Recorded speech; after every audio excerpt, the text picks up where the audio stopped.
सोचिए, एक ऐसी बीमारी जो पृथ्वी पर मानव सभ्यता से भी पुरानी है। द अनकॉमन वर्ल्ड की इस एपिसोड में चर्चा है लगभग ऐसी लाइलाज बीमारी की जो कॉमन होती जा रही है। जितना हम इसके बारे में जानते हैं उससे कहीं अधिक अभी इसको जानना बाकी है। मिस्र, जिसे आज हम इजिप्ट के नाम से जानते हैं, इनके राजाओं के मकबरों तक इस रहस्यमय दुश्मन के नामो निशान मिले। करोड़ों साल पहले जब डायनासोर इस धरती पर घूमते थे, तब भी उनकी हड्डियों में इसके निशान मौजूद थे। यह कोई बाहरी आक्रमणकारी नहीं है, बल्कि जीवन का एक ऐसा डार्क सीक्रेट है जो तब जन्म लेता है जब हमारे शरीर का अपना ही डीएनए बगावत कर देता है। सदियों से यह बीमारी मानवता को चुनौती देती आई है। विज्ञान ने इसे हराने के लिए अपनी पूरी ताकत लगा दी, लेकिन आज भी चुनौती बरकरार है। यह बीमारी, जिसका इतिहास खुद मानव सभ्यता से भी पुराना है, इस बीमारी का नाम है कैंसर। साल 2016 में जीवाश्म वैज्ञानिकों ने दक्षिण अफ्रीका में एक अद्भुत खोज की थी, जिसमें इंसानी पूर्वज अर्ली होमिन्स की पैर की हड्डी मिली, जिसमें ऑस्टियोसार्कोम हड्डी का कैंसर मिला था।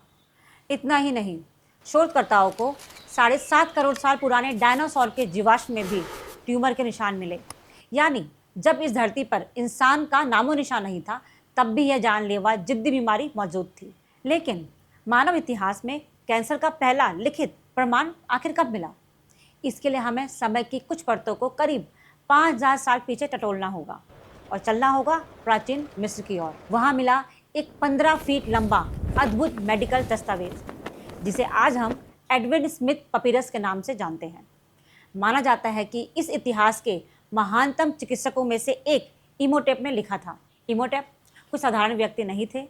उस दौर में जहाँ अधिकांश बीमारियों को देवताओं के क्रोध या बुरी आत्माओं का असर मानते थे, इमोटेप ने जब अंधविश्वास का बोलबाला था, तब वैज्ञानिक दृष्टि से कैंसर के इलाज की संभावनाओं को देखना और चुनौतियों को स्वीकार किया। उनकी प्रतिभा इतनी असाधारण थी कि बाद में मिस्र के लोगों ने इन्हें इंसान नहीं बल्कि इलाज के देवता के रूप में पूजना शुरू कर दिया था। और कैंसर की बीमारी का सबसे पुराना इतिहास इन्हीं के लिखे दस्तावेज में मिलता है। इनके द्वारा लिखा गया इस पपीरस में कुल 48 मेडिकल केस दर्ज मिले।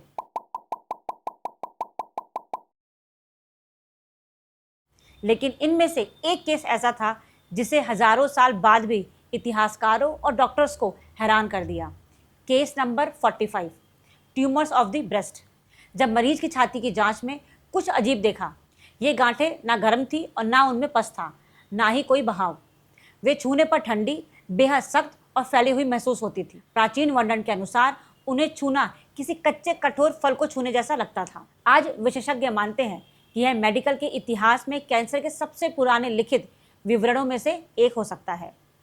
समकालीन दौर में मिस्र के इस वैद्य ने इन खतरनाक गांठों को नष्ट करने के लिए फायर ड्रिल नाम के एक गर्म लोहे के औजार से उन्हें जलाने की कोशिश करते थे। यह एक तरह की कॉटराइजेशन प्रक्रिया थी, यानी आग से रोगग्रस्त हिस्से को खत्म करने का प्रयास। लेकिन सबसे भयावह हिस्सा अभी बाकी था।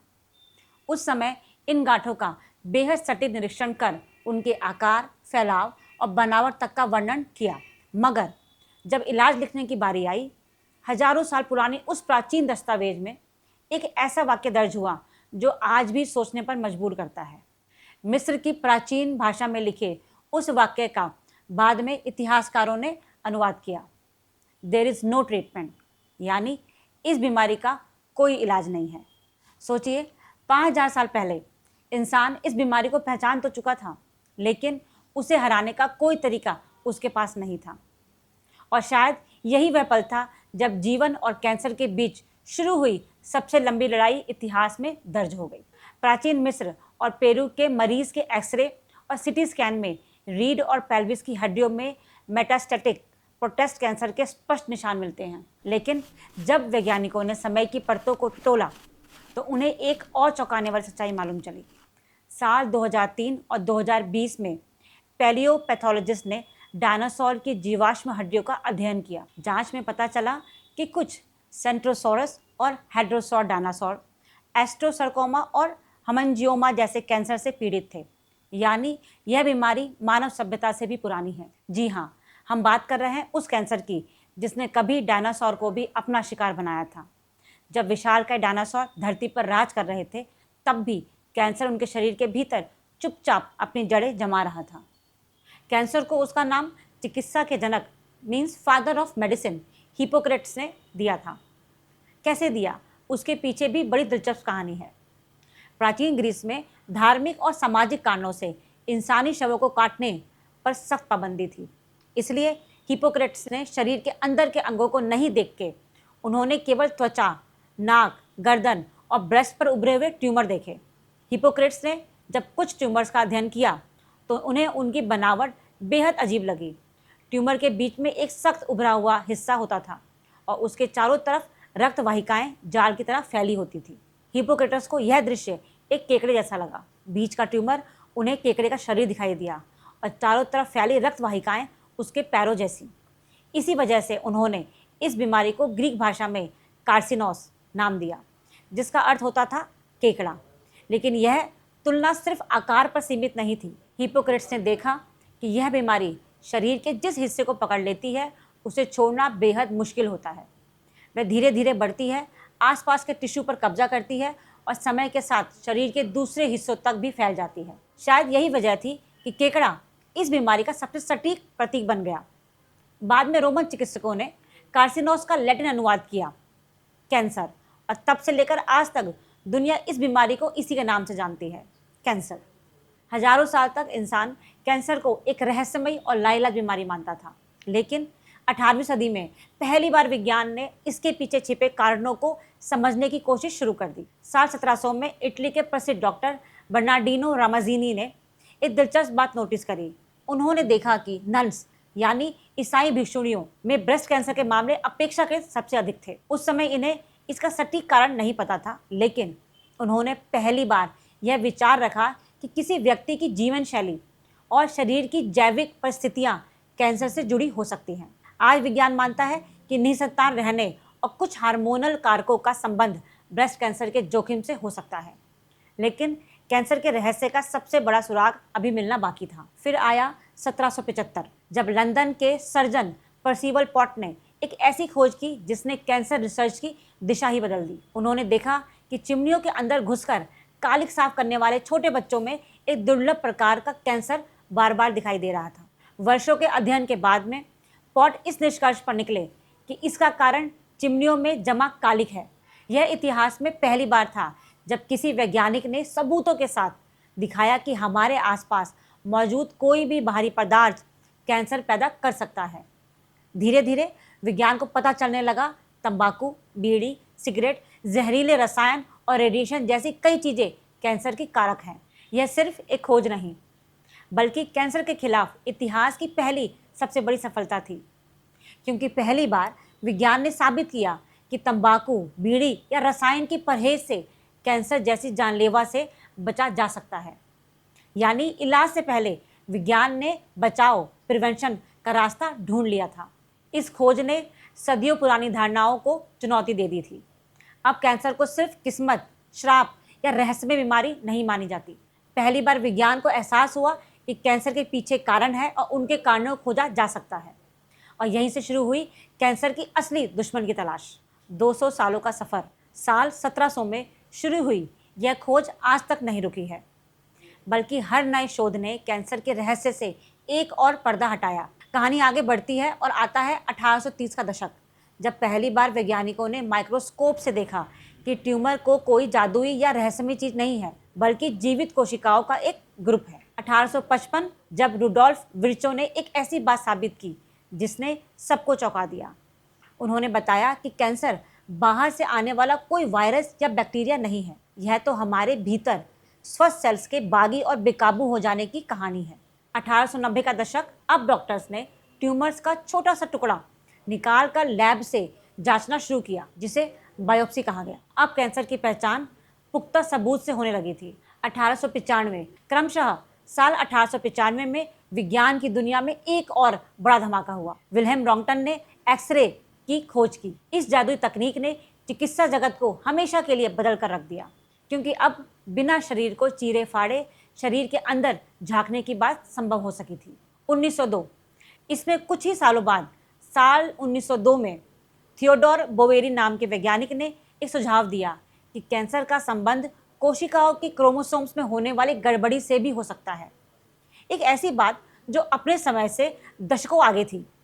उन्होंने सुझाव दिया कि कैंसर का असली कारण कोशिकाओं के क्रोमोसोम्स अर्थात जीन्स में होने वाली गड़बड़ी भी हो सकती है। आज का आधुनिक विज्ञान भी उनकी इस बात को 100% सच मानता है। 1940 का दशक, जब दुनिया द्वितीय विश्व युद्ध की आग में जल रही थी, इस तबाही के बीच वैज्ञानिकों ने देखा कि मस्टर्ड गैस नाम के केमिकल हथियार के संपर्क में आने वाले लोगों के शरीर में वाइट ब्लड सेल्स तेजी से नष्ट हो रहे थे। इसी खौफनाक ऑब्जर्वेशन से जन्म हुआ कीमोथेरेपी का, यानी ऐसी दवाइयाँ जो तेजी से बढ़ने वाले कैंसर कोशिकाओं को चुन चुनकर मार सकती थी। 1990 का दशक, अब इलाज सिर्फ कैंसर पर हमला नहीं कर रहा था, बल्कि मर्ज की खास कमजोरियों को पहचान कर उसे निशाना बना रहा था। इससे कई मरीजों के इलाज में सकारात्मक बदलाव आया और फिर शुरू हुआ हमारा आधुनिक युग। 2000 से आज तक पेट स्कैन जैसी तकनीकें शरीर में छुपी हुई सुई की नोक के बराबर के कैंसर सेल को भी ढूंढ निकालती है। इम्यूनोथेरेपी ने हमारे अपने इम्यून सिस्टम को कैंसर के खिलाफ लड़ने का हथियार बना दिया। इतिहास की बात तो हो गई, लेकिन अगर आज की दुनिया में देखें तो कैंसर कितना बड़ा खतरा बन चुका है। आइए देखते हैं देश में हर साल सबसे ज़्यादा नए कैंसर मरीज सामने कहाँ से आते हैं। WHO के ग्लोबल कैंसर ऑब्जर्वेटरी के अनुसार आज दुनिया भर में हर साल लगभग 20 मिलियंस यानी 2 करोड़ कैंसर के नए मामले सामने आते हैं।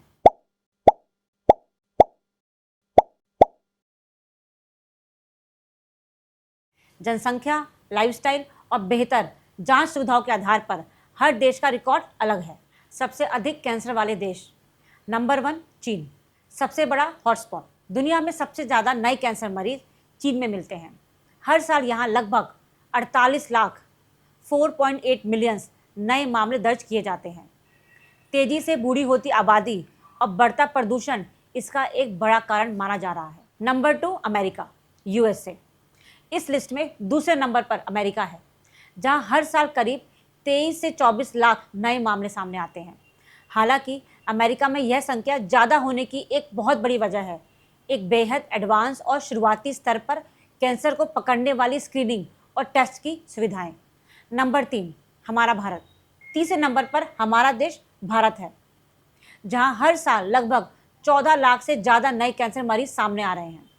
भारत के लिए सबसे चिंता की बात यह है कि रफ्तार बहुत तेज़ से बढ़ रही है, जिसके पीछे खराब लाइफस्टाइल, तंबाकू का भारी इस्तेमाल और शुरुआती जांच की कमी है। Number 4 Japan. चौथे नंबर पर जापान है, जहां हर साल 10 लाख से अधिक नए कैंसर के मामले दर्ज होते हैं। जापान में लोगों की औसत उम्र बहुत ज़्यादा है और उम्र बढ़ने के साथ कैंसर का खतरा प्राकृतिक रूप से बढ़ जाता है। यहाँ एक दिलचस्प मोड़ है। चीन, अमेरिका और भारत में कुल मरीजों की संख्या इसलिए ज़्यादा है क्योंकि इन देशों की आबादी बहुत बड़ी है। लेकिन अगर हम आबादी के अनुपात में देखें, यानी प्रति 1 लाख लोगों में कितने लोग बीमार होते हैं, तो ऑस्ट्रेलिया, न्यूजीलैंड और आयरलैंड जैसे विकसित देश पूरी दुनिया में टॉप पर आते हैं। इतिहास का आकलन करने और विश्व के आंकड़ों को देखने के बाद अब हम सीधे भारत के उन कड़वे सच पर नजर डालते हैं जहां आपको हैरान कर देने वाले तथ्य हैं। ओरल कैंसर की ग्लोबल राजधानी भारत। दुनिया भर में मुंह के कैंसर के जितने भी मरीज हैं, उसमें से हर तीसरा मरीज अकेले भारत में मिलता है। इसका सीधा विलन हमारे देश में धड़ल्ले से बिकने वाले गुटखा, खैनी और पान मसाला है। मरीजों की कुल संख्या देखें तो उत्तर प्रदेश, महाराष्ट्र और बिहार देश में सबसे आगे है। मिजोरम लंबे समय से भारत में सबसे अधिक कैंसर इंसिडेंस रेट वाले राज्यों में से एक है और कई रिपोर्ट्स में कैंसर के मृत्यु दर में टॉप पर आता है। पंजाब का मालवा क्षेत्र, विशेषकर भटिंडा, फरीदकोट और मानसा भारत में कैंसर बेल्ट के नाम से कुख्यात है। यहाँ से बीकानेर, राजस्थान जाने वाली एक ट्रेन को स्थानीय लोग कैंसर ट्रेन तक कहते हैं, क्योंकि उसमें ज़्यादातर कैंसर मरीज इलाज के लिए सफ़र करते हैं। पंजाब के मालवा इलाके में इसका सबसे बड़ा विलन है जहरीले कीटनाशक, पेस्टिसाइड्स। सालों साल से ये केमिकल रिस कर ज़मीन के नीचे चले गए हैं, जिससे वहाँ का पूरा पानी यूरेनियम और आर्सेनिक जैसे खतरनाक तत्वों से दूषित हो चुका है। इसी जहरीले पानी को पीने की वजह से यहाँ के लोगों में लीवर, गले और पेट का कैंसर की एक महामारी की तरह फैला हुआ है। मेट्रो शहर में ब्रेस्ट कैंसर का विस्फोट। भारतीय महिलाओं में ब्रेस्ट कैंसर बहुत तेज़ी से बढ़ रहा है। बड़े बड़े शहरों में तो यह स्थिति ये है कि हर साल 22 में से एक महिला को इसका खतरा है। इसके पीछे लेट मैरिज, मोटापा, बदलती वेस्टर्न लाइफस्टाइल मुख्य वजह मानी जाती है। यह भारत का सबसे दुखद और कड़वा सच है। हमारे देश में 70% से ज़्यादा मरीज डॉक्टर के पास तब पहुंचते हैं जब कैंसर अपनी एडवांस स्टेज में होता है। अगर यही कैंसर शुरुआती चरण में पकड़ में आ जाए तो आज कैंसर से पीड़ित अधिक मरीज की जान बचाई जा सकती है। बात सिर्फ लेट डिटेक्शन की नहीं है, बल्कि इससे भी बड़ा सच ये है कि आज liver cancer, hepatitis B vaccine और सर्वाइकल कैंसर में HPV वैक्सीन जैसी बीमारियों के टीके उपलब्ध हैं, किंतु जानकारी के अभाव और जागरूकता की कमी के चलते आज भारत में बड़ा वर्ग इससे वंचित है। लेकिन अवेयरनेस यानी जागरूकता की कमी के कारण लोग ये वैक्सीन नहीं लगवाते और यही वजह है कि भारत में कैंसर की रफ्तार थमने का नाम नहीं ले रही। कैंसर के ये खौफनाक फैक्ट्स और आंकड़े जानने के बाद में आपके दिमाग में पहला सवाल यही आएगा कि आखिर इस जानलेवा बीमारी से खुद को दूर कैसे रखें और क्या हमारी रोज़मर्रा की आदतें, हमारा खान पान, हमारी जीवन शैली कुछ हद तक इस बीमारी के प्रभाव को कम कर सकती है। इसका सीधा जवाब है हाँ। विश्व स्वास्थ्य संगठन यानी WHO के अनुसार 30% से लेकर 50% के कैंसर के मामलों को आसानी से कंट्रोल किया जा सकता है, क्योंकि ये सीधे तौर पर दैनिक जीवन के तौर तरीके से जुड़े हैं। शायद आपको मेरी बात पर विश्वास ना हो, इसलिए मैं आपको चिकित्सा इतिहास की एक बेहद मशहूर रिसर्च के बारे में बताती हूँ, जो सीधे हमारी खाने की थाली से जुड़ा हुआ है। 1970 के दशक में डॉक्टर डेनिस बर्किट नाम के एक मशहूर ब्रिटिश सर्जन, मेडिकल जगत में इन्हें आज भी सम्मान से द फाइबर मैन कहा जाता है। उन्होंने अफ्रीका के अस्पतालों में काम करते हुए देखा कि वहाँ के लोगों को पेट या आंतों का कैंसर लगभग ना के बराबर होता है, जबकि ब्रिटेन और अमेरिका के लोग इससे बहुत पीड़ित हैं। इन्होंने देखा अफ्रीका के लोग बहुत सारा फाइबर खाते हैं, जिससे उनका पाचन तंत्र साफ रहता है और उन्हें कैंसर जैसी बीमारियां नहीं होती। फाइबर हमारे शरीर में पचता नहीं है, यह आंतों में जाकर एक झाड़ू की तरह काम करता है। हमारे खाने में जो हानिकारक टॉक्सिन या कैंसर पैदा करने वाले तत्व होते हैं, फाइबर उन्हें अपने साथ बांधता है और मल के साथ जल्दी बाहर निकाल देता है, जिससे हमारे पेट में पहुंची हुई गंदगी या टॉक्सिन्स हमारी आंत को नुकसान पहुंचा ही नहीं पाता है। कैंसर से बचाव के लिए WHO की गाइडलाइन साफ कहती है, साबुत अनाज, सब्जियां, फलों से भरपूर आहार का सेवन करो। ऐसा भोजन खाने से जो प्राकृतिक फाइबर से भरपूर हो। कोलोरेक्टल कैंसर, बड़ी आंत का कैंसर, इसका खतरा सीधे तौर पर कम हो जाता है। तो क्या खाएं? पत्तेदार और रंग बिरंगी सब्जियां, फूल गोभी, ब्रोकली, मूली, पालक, लहसुन और प्याज, हल्दी, खट्टे फल, बेरीज, साबुत अनाज और दाने, इनको हेल्दी बोला गया है। लेकिन प्रोसेस्ड मीट, डिब्बा बंद मांस, sausage, salami, bacon, hot dog, cold drinks, package food, burger, pizza, ये सब हमारे लिए नुकसानदायक है। और आज AI, जीनोमिक्स और mRNA आधारित तकनीकों की मदद से वैज्ञानिक ऐसे इलाज विकसित करने की कोशिश कर रहे हैं जो हर मरीज के मर्ज के हिसाब से अलग और अधिक प्रभावी हो। तो दोस्तों, 18वीं सदी में चिमनी की कालिख से शुरू हुआ विज्ञान का यह सफ़र आज इम्यूनोथेरेपी और जीनोम सीक्वेंसिंग तक पहुंच चुका है। हमें पूरा विश्वास है कि वैज्ञानिक और चिकित्सक मिलकर एक दिन इसका इलाज खोज निकालेंगे। आज कैंसर के खिलाफ सबसे बड़ा हथियार डर नहीं, बल्कि अवेयरनेस और सही समय पर जांच है। कुछ आसान उपाय अपनाने की ज़रूरत है। लाइफस्टाइल बदलें, वैक्सीन लगवाएं, हर साल टेस्ट करवाएं और इस जीवन का आनंद लें। अगर आपको यह वीडियो इन्फॉर्मेटिव लगे तो इसे शेयर करें, क्योंकि कैंसर के खिलाफ जंग में सबसे पहला कदम सही जानकारी है।